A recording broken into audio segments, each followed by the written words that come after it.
My name is Bill McCamley. I'm a state representative in New Mexico from Las Cruces and Mesilla, and it is January 11th, and this is your legislative update for the day.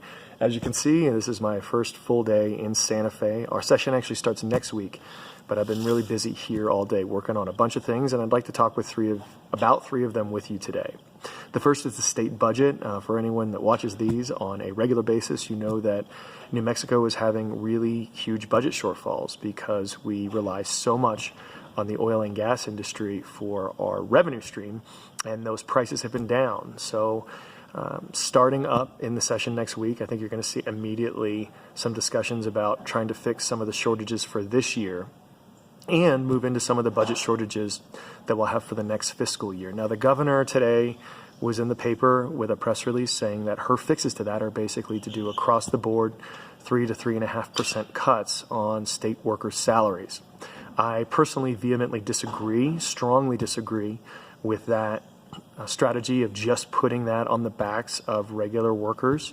I think that is not only bad for them, it's bad for local economies because they have less money to spend in the towns and cities that they live in. And I'm asking, why are we not asking corporations, out-of-state corporations, special interests, people that have gotten such huge tax breaks over the past 10 years to raise those a little bit and put some skin in the game, at least be part of the solution rather than continue to participate in this failed economic policy of cutting taxes for the wealthy and expecting that to help everyone.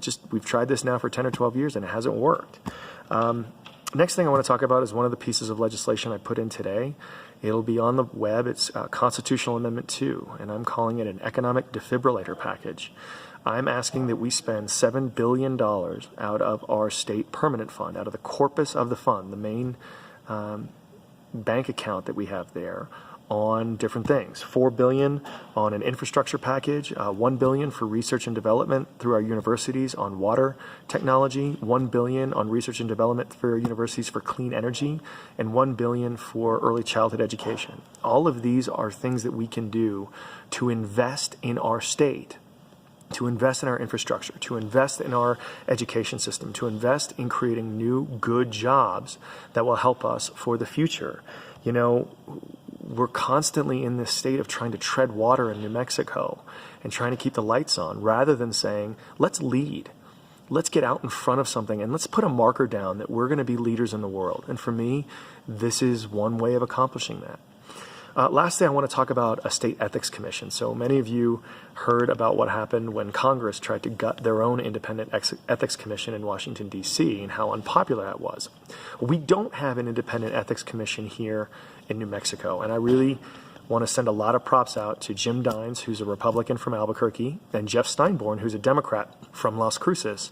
They've been working for the past year to create an independent ethics commission where complaints about ethical violations from the governor's people and legislators can be brought to this group, and they can do an investigation and figure out what needs to happen. I think this is really important because we have relationships with one another, and it's tough for us sometimes to see past the fact that, you know, you've been through the wars with someone who's on your right or your left, and I think it's good to have a clear voice there. And furthermore, I think this sends a really good message to the people. Look, there is obviously a gap in trust between many of us in public office and people in general. And this is one of those really good messages that we can send to folks saying, look, we want to make sure we're going to keep ourselves accountable and do the best job we can so that you trust us and do a better job of earning your trust.